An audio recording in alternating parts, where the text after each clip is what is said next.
एक और बड़ी खबर का रुख राजधानी भोपाल से कर रहे हैं, जहां पर मध्य प्रदेश में कोरोना संक्रमण ने अपनी रफ्तार को तेज कर दिया है। 6 महीने बाद पहली बार 300 से ज्यादा केस एक बार फिर से सामने आए हैं। संक्रमण 5 दिनों में 400% तक बढ़ गया है। मध्य प्रदेश में बढ़ते हुए कोरोना संक्रमण के बीच यहाँ पे टेस्टिंग जो सबसे बड़ी वजह बताई जाती है, टेस्टिंग घटी है।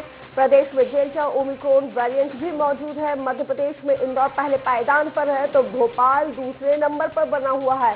ये दोनों ही प्रमुख शहर आपको बता दें हॉटस्पॉट बनते जा रहे हैं, बन गए हैं। 137 तो इंदौर में 69, भोपाल में 22, ग्वालियर में 21, जबलपुर और शहडोल में 9, उज्जैन में 6, शिवपुरी में 5, सागर में 5, दतिया में 4, खरगोन में 4, खंडवा में। आपको बताते चले कि यहाँ पे लगातार मरीजों की संख्या में इजाफा हो रहा है। खंडवा में 3, विदिशा में 2, बैतूल में 2, छतरपुर में 2, राजगढ़ और अलीराजपुर सिंगरौली में एक मरीज सामने आए हैं। तो मध्य प्रदेश में एक्टिव मरीजों की जो संख्या है इस वक्त 1029 है। 51 कोरोना संक्रमित जो मरीज हैं वो अपनी जंग जीतकर घरों को वापस जा चुके हैं। ज्यादा जानकारी के लिए सहयोगी अतुल शर्मा हमारे साथ लाइव जुड़ गए हैं, जिनके साथ चर्चा की शुरुआत करते हैं। सुप्रभात अतुल, मध्य प्रदेश में कोरोना संक्रमण ने एक बार फिर से अपने तेजी के साथ पैर पसार लिए हैं। 300 से ज्यादा केस सामने आए हैं। जिस ढील को दिया गया था ये उसका असर है। देखिए बिल्कुल रश के कह सकते हैं जो ढील दी गई थी ये उसका असर साफ दिखने लगा है। हालांकि अभी तक 5 दिनों की बात करें तो 400 गुना केस जो है मध्य प्रदेश के अंदर बढ़े हैं और ये एक बड़ा चिंता का विषय भी है और प्रशासन और जो सरकार के लिए एक चुनौती का विषय भी बन गया है। हालांकि देखिए अगर हम बात करें तो मध्य प्रदेश में जो इंदौर और भोपाल है वो हॉटस्पॉट के रूप में तब्दील हो चुका है। लगातार हम देख रहे हैं कि वहां के केस जो है दिन पे दिन बढ़ रहे हैं। वर्तमान अगर स्थिति हम देखें तो मध्य प्रदेश के अंदर 1000 से ज्यादा एक्टिव केस है, जिसमें से लगभग आधे से ज्यादा राहत की बात यह है कि इनका इलाज घर पे ही चल रहा है, बाकी लोगों को हॉस्पिटल में एडमिट करना पड़ रहा है। हालांकि देखिए जिस तरीके से हम देखें अगर राजधानी भोपाल की ही अगर हम बात करते हैं रश पे, तो आज से मास्क को लेकर एक बड़ा अभियान चालू किया जा रहा है जिसमें लोगों को रोका टोका जाएगा। रोक रही हूँ आपको, ये जिस रोको टोको अभियान का जिक्र आप कर रहे हैं कि आज से मास्क पर चालानी कार्रवाई की जाएगी, रोको टोको अभियान की शुरुआत एक बार फिर से की जा रही है, ये बीच बीच में इतनी मुरब्बत क्यों बढ़ती जाती है कि आप पहले तो लोगों को संक्रमण की ओर धकेल दें, उसके बाद आप सख्ती बरतें, रोको टोको अभियान, फिर चालानी कार्रवाई, ये क्यों?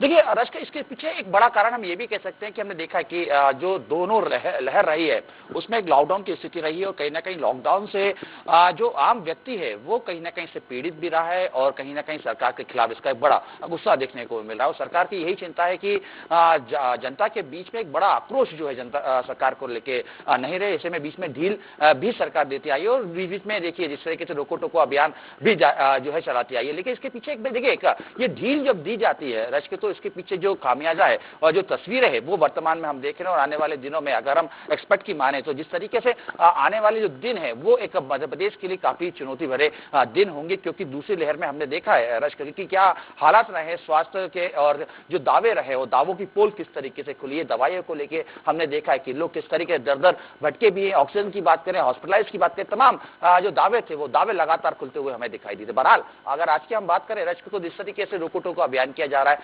लोगों को मास्क के लिए प्रेरित किया जाएगा, चालानी कार्रवाई की जाएगी। लगभग 200 रुपए का चालान जो है जो नगर निगम और जिला प्रशासन पुलिस द्वारा ये काटा भी जाएगा और लोगों को समझाइश भी दी जाएगी कि लगभग कि मास्क पहना जाए। लेकिन दूसरी तरफ रश के देखिए ये जिस तरीके की बात हम देख रहे हैं, जिस तरह से ये जो चालानी कार्रवाई के लिए जिम्मेदारी पुलिस प्रशासन और नगर निगम को दी गई है, कई जगहों पर तो तस्वीरें आपने खुद हमारे दर्शकों तक पहुंचाई है कि पुलिस के अधिकारी, पुलिस विभाग के कई लोग, पुलिसकर्मी और अच्छे लोग मास्क नहीं पहने हैं। नगर निगम के अमले को भी हमने देखा है कि वो खुद मास्क नहीं पहनता है, वो खुद प्रॉपर कोरोना प्रोटोकॉल को फॉलो नहीं कर रहे हैं, झुंड बना के खड़े रहते हैं। तो ऐसे में ये क्या संदेश देने की कोशिश कर रहे हैं? इन पे कौन चालानी कार्रवाई करेगा जब ये कोरोना प्रोटोकॉल को फॉलो नहीं करते हैं? तो देखिए बिल्कुल रश के जिम्मेदारों को पहले ही अपने ऊपर जिम्मेदारी लेनी होगी। मास्क को लेके पहले खुद मास्क लगाए, फिर जनता को जागरूक करें और जनता के ऊपर चलानी कार्रवाई करें। लेकिन देखिए एक बड़ा एक अहम सवाल अभी भी उठ रहा है, क्योंकि जिस तरीके से राजधानी में हम देख रहे हैं रोको टोको अभियान की बात की जा रही है, लगातार कह रहे हैं कि मंत्री लोग सक्रिय है, लेकिन प्रशासन की नाक के नीचे राजधानी भोपाल के अंदर जो मेला चल रहा है, एक बड़ा मात्रा में वहां पे लोग पहुंच रहे हैं, बड़ी संख्या में लोग पहुंच रहे हैं। हमने स्वराज एक्सप्रेस ने प्राथमिकता से वो खबर दिखाई भी थी कि बिना मास्क के लोग वहां पे घूम रहे थे, काफी नौनिहाल वहां पे थे, जो दुकानदारी विक्रेता है वो बिना मास्क के वहां पे जो अपना व्यापार संचालन कर रहे थे। तो कहीं ना कहीं ये प्रशासन और जिला प्रशासन के साथ सरकार के भी संरक्षण में ये पूरा मेला चल रहा है। हालांकि कल जिस तरीके से नगरीय प्रशासन मंत्री भूपेंद्र सिंह से स्वराज एक्सप्रेस ने सवाल किया था कि आखिर जो मेला है, जो डेंजर जोन बना हुआ है, हॉटस्पॉट के रूप में तब्दील हो सकता है, उसके ऊपर कार्रवाई क्यों नहीं की जा रही। उन्हें निरीक्षण का बात की, निरीक्षण किया जाएगा, उसके बाद जो है आगे का फैसला लिया जाएगा। बहरहाल बात टालते हुए जरूर नजर आए, लेकिन एक बड़ा सवाल राजधानी के अंदर यह बना हुआ है कि आखिर कब तक वो मेला भी चलेगा। और दूसरे जगह अगर हम बाजारों की स्थिति देखें तो एक दावे जरूर किया जा रहा है कि टीम वहां पे सक्रिय की गई है, लोगों से बातें की जा रही है, लोगों को जागरूक किया जा रहा है, लेकिन वर्तमान स्थिति में बाजारों के जो हालात है वो किसी से छुपे नहीं है। लगातार भीड़ बढ़ रही है और इस भीड़ का नतीजा जो है हमारे सामने आते हुए दिखाई दे रहा है। लगभग 1000 से ज्यादा एक्टिव केस। और दूसरी लहर के बाद अगर अभी भी लोगों को सरकार जागरूक करने का ही काम करेगी तो उनको बचाने का काम कब किया जाएगा? देखिए, निश्चित तौर पे रश का ये एक बड़ा सवाल भी है और ये जनता से जुड़े हुए लोगों के लिए ये आज भी ये एक पीड़ा का विषय है कि जब दूसरी लहर थी रश के, तो लोगों किस तरीके से तड़पे थे और किस तरीके से दवाइयों के लिए, रेमडेसिविर इंजेक्शन के लिए तड़पते हुए हमने देखा था। वो खबर हमने काफी बार प्रमुखता से दिखाई भी थी। बहरहाल अब ये दावे जरूर किए जा रहे हैं कि मध्य प्रदेश के अंदर तमाम जो है ऑक्सीजन प्लांट लगा दिए गए हैं, सरकारी हॉस्पिटल्स के अंदर दवाइयों को मुहैया करवा दिया गया है, एक्सपर्ट को रखा गया है, तमाम जो हेल्थ जो वर्कर है उनको एक्शन मोड पे लिया गया है। लेकिन जिस तरीके से अगर हमने देखा रश, हम पीछे ज्यादा नहीं जाए, दूसरी लहर के बाद जिस तरीके से हमने देखा था कि बच्चों के बीच में संक्रमण फैल रहा था, हालांकि वो सीजनल बुखार था, लेकिन उसकी स्थिति भी हमने देखी थी किस तरीके से अस्पतालों में भीड़ बढ़ी थी और जिला प्रशासन के साथ सरकार भी उसको संभाल नहीं पा रही थी। तो अब जब तीसरी लहर और लंबे संख्या में जब ये कहा जा रहा है कि ओमिक्रॉन जैसे जो वेरिएंट है वो मध्य प्रदेश के अंदर है, वो लगभग डेल्टा से 70 से 80% ज्यादा संक्रमण वो कर सकता है। तो ऐसे में जब स्थितियां गड़बड़ाएंगी तो उस समय क्या स्थितियां रहेंगी, क्या